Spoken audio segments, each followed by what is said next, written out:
Have you ever wanted to make your IP address vanish from the server logs of your internet service provider? Do you like puns? Then you're going to love IPVanish, the VPN, and this review of IPVanish because I can't help myself where puns are concerned. It's unintentional.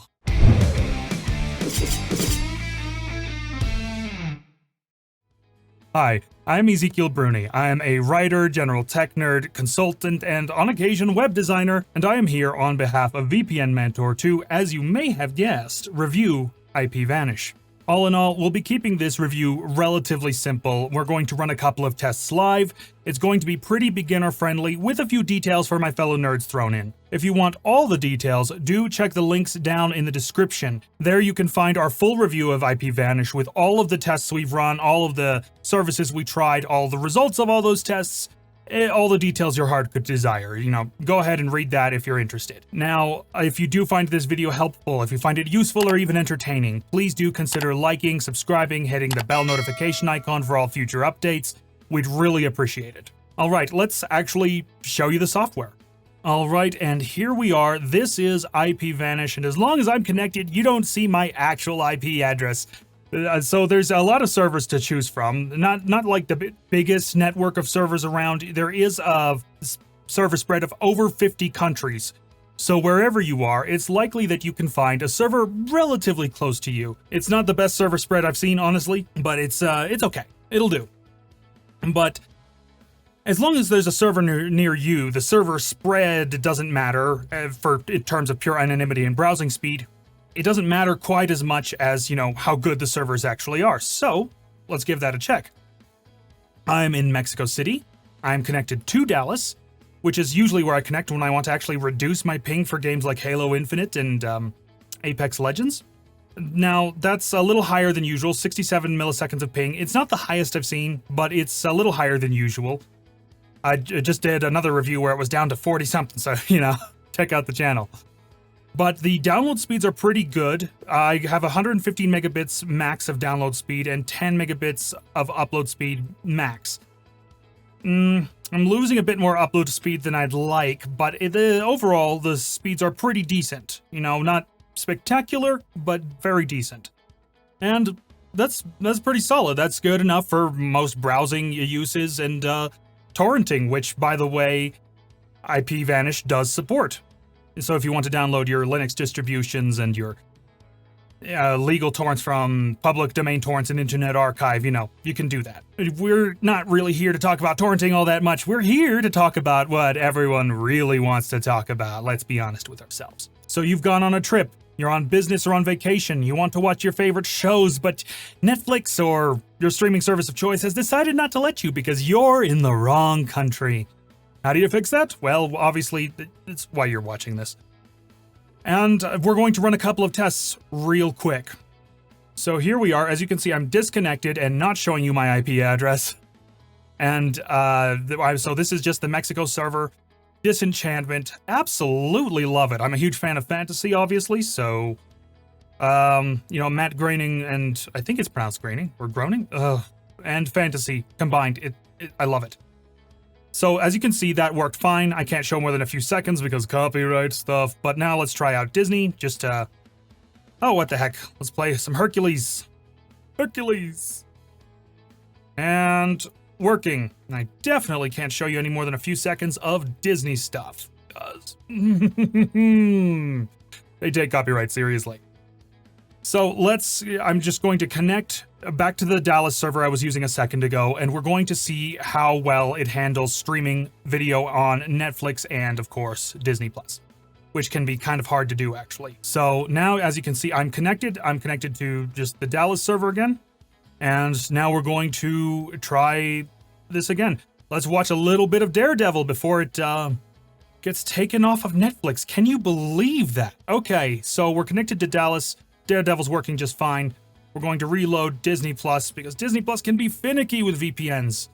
And I mean super finicky with VPNs. If this one breaks down, don't judge any VPN that can't play Disney Plus too harshly. Or Hulu for that matter. They're both notoriously difficult.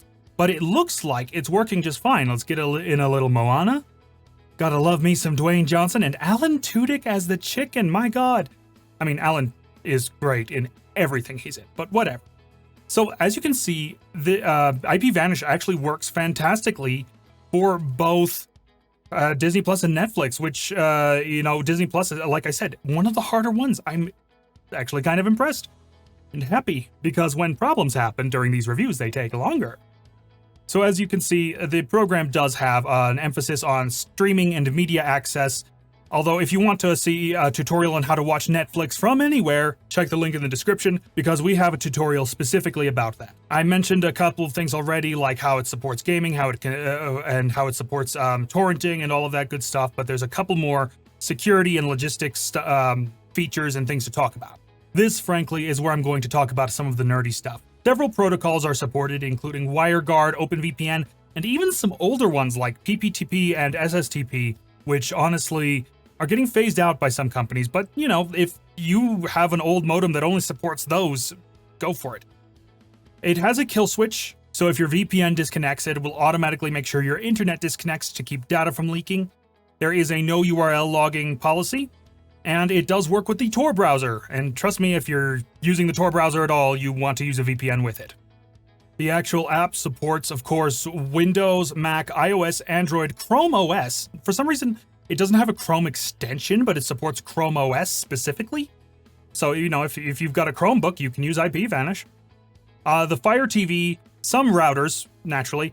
On Linux, it has a GUI, an actual GUI, which is pretty rare for these VPN services. It's usually CLI clients.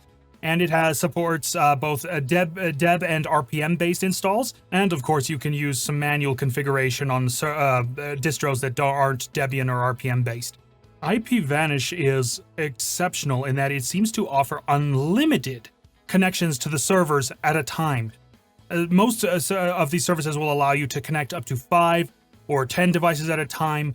There's one that offers up to 30, which is a kind of amazing on its own. You can install the client everywhere as many times as you want, but you can only connect a certain number of devices at a time. IPVanish allows for unlimited connections at a time. That is massive. Absolutely massive.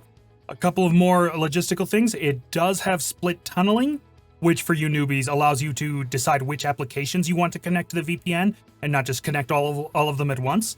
It does offer support by email, chat, and phone, which is pretty good. I was not able to get footage of the chat like I usually try to because I guess I might have tried too late at night or something, and they didn't get back to me until several hours later. So keep that in mind. Their 24/7 support can sometimes take a minute. All in all, the prices are pretty decent.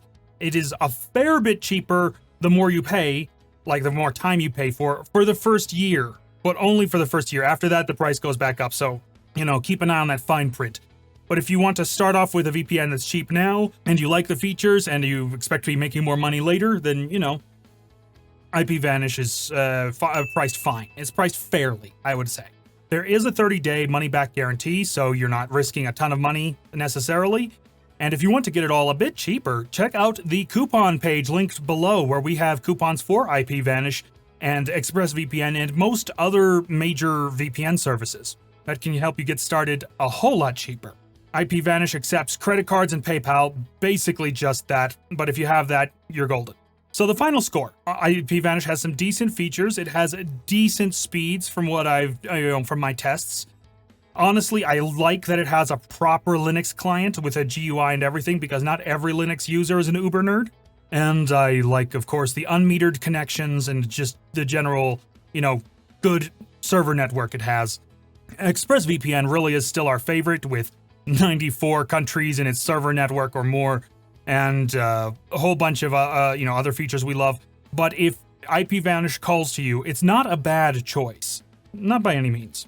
Alright, if you want the full review with all of our tests, again, check the links down in the description, as well as for the coupon page for discounts. And if you liked this video, if it helped you make your decisions, if you were even just kind of entertained by it, please do consider liking, subscribing, and clicking that notification bell icon to make sure you never miss our reviews, tips, tricks, and tutorials and comparisons. We have a lot of stuff coming up, so, keep that in mind.